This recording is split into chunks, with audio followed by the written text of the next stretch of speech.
हाय स्वागत जनाऊँगी आज वीडियो को आउ चलतु आज बनई आमर नुआ वर्ष नुआ कि तो यहाँ मुझे बनाऊँगी आज माटी हाँडी रे चिकेन तो चिकेन बहुत ही बढ़िया बनब केमती बनूची चलतु देखा प्रोसेस पूरा बहुत इजी आपण मैंने बहुत सहजरे बनई पारे। तो ये माटी हाँडी रे मु तेल गरम कर सरष तेल नहीं तो ताकू गरम करके ठंडा हाँवाई बास छाड़ी देती। तो चलतु स्टार्ट करवा केमती बन पूरा झटपट सिंपल भाव में बनीज।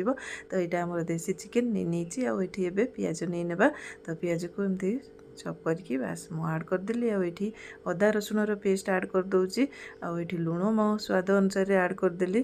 तो ये हलदी तो सबू मसला आम एवं आड करवा ये जीरा पाउडर धनिया पाउडर एमती आउ बाकी एटा चिकेन मसला भी तो टिके पड़ो ना तो से चिकेन मसला भी पड़गला गरम मसला पड़गला एबे धनिया पत्र भी पड़गला। तो बाकी गोटा मसला ये गोटा मसला भी पकई नौ दीटा मु लंका भी नहीं तो ये आमर तेल तो टिके ठंडा ही अच्छी तो ये तेल ए टिके भी आड करना चिकेन रे।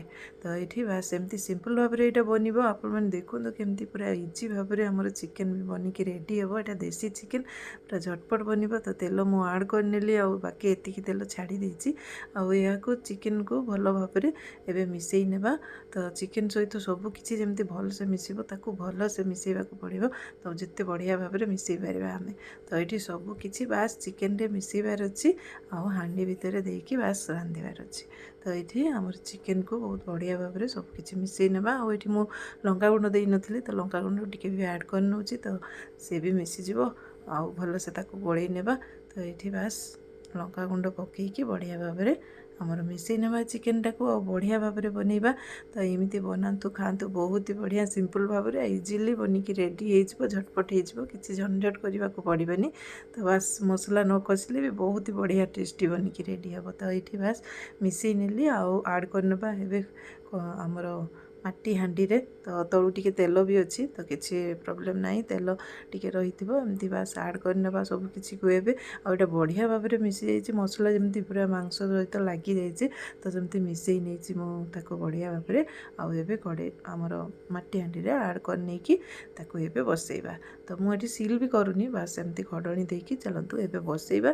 तो ये चिकेन टाको मु बसई नहीं आटा आमर हाई करें माने मीडियम हाई करेंगे आठी आमर टिके पानी भी मु आड कर नौची कहीं तलटा काड़े लगी कि मत डर भी अच्छी। तो बास गड़नी देकी एबे छाड़ीदेली टिके जस्ट पानी देली। तो ये आर बसई नहीं आमती देखूँ मझे मुझे चलई नहीं तो ये एमती मसला भी देखूँ पूरा बढ़िया भाव में माने सीझी आसी यहाँ मसला न कषिले भी तार टेस्ट आउ तार टेक्सचर ना पूरा बहुत बढ़िया आसो माने जमती मसला कषि थे ताठू भी बेटर आसो। तो एमती बास मुझे जस्ट टिके मिसई नहीं कि पुणी आउ थे घड़नी देकी छाड़ीदेवी एक्चुअली घड़नी नदेले भी देसी चिकेन ना माने माने घड़नी सील न कले भी तो से मु सील भी करनी बास मिसई नहीं घड़नी देकी ही छाड़ी दूची। तो ये बास देसी चिकेन बहुत बढ़िया इजिली सीझीज।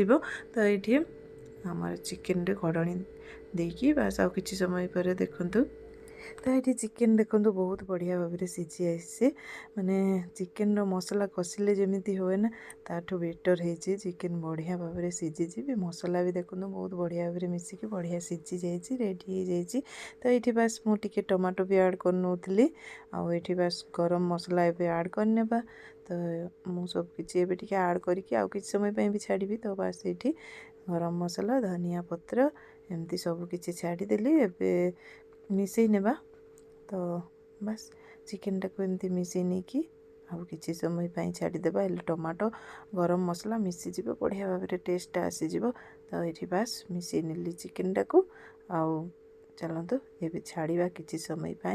तो ये बहुत ही बढ़िया सिंपल भाव में एमती बनातु खातु पूरा टेस्टी बनिकी रेडी हे। आटा इजिली बेसी किसी करने को भी पड़ोनी बास जगाड़ कले सब मिसैले आउ रांधिले बास घड़नी देकी मु किसी समय छाड़ीदेली ये रेडी हो गला आमर चिकेन देसी चिकेन। तो देखु तार लुक पूरा केते बढ़िया आसी जाइए तो पूरा टेस्टी टेस्टी लगुच ना देसी चिकेन टा आमर। तो बस ये सर्व भी करनबा पूरा टेस्टी टेस्टी गरम गरम। तो ये हमारा चिकेन करी पूरा बढ़िया से बनिकी रेडी। ता मसलाटा देखु ता कलर देखु केते बढ़िया होइछि। तो चिकेन करी एमती बनिकी रेडी हो बहुत ही टेस्टी टेस्टी बनिबो। तो मु बास सर्व कर नौची पूरा टेस्टी टेस्टी चिकेन आमर आउ सिझिकी भी पूरा बहुत बढ़िया रेडी होती चिकेनटा। तो बास आमर रेडी हो गला। आपण मैंने एमती बनातु खातु सतरे बहुत ही बढ़िया टेस्टी बनिकी रेडी हम आउ बहुत इजिली भी बनीज। तो यहाँ आमर बास बनीगला चिकेन करी। तो ये देखु ता कलरटा केते बढ़िया देखा जाउछि। तो एमती बास आपण मैंने इजिली बहुत बढ़िया भाव में चिकेन करी बनातु। कलर केते सुंदर आछि टेस्टी भी बढ़िया बनीछि। तो आपण मैंने बनातु खातु। आ वीडियो भल लगिले निहाती लाइक शेयर सब्सक्राइब करनियंतु। एपटे मु चिकेन को भी बास ट्राई कर नौछि। देखंतु केते बढ़िया देखा जाउछि ना ता कलर गरम भी हेछि। तो ये बास देखंतु पूरा टेस्टी टेस्टी चिकेन करी एमती बनातु खातु। तो निहाती पसंद आसिले वीडियो लाइक शेयर सब्सक्राइब करने को जमा भी भूलिबेनी। एमती सपोर्ट करथिबे। रहिली नमस्कार बाय।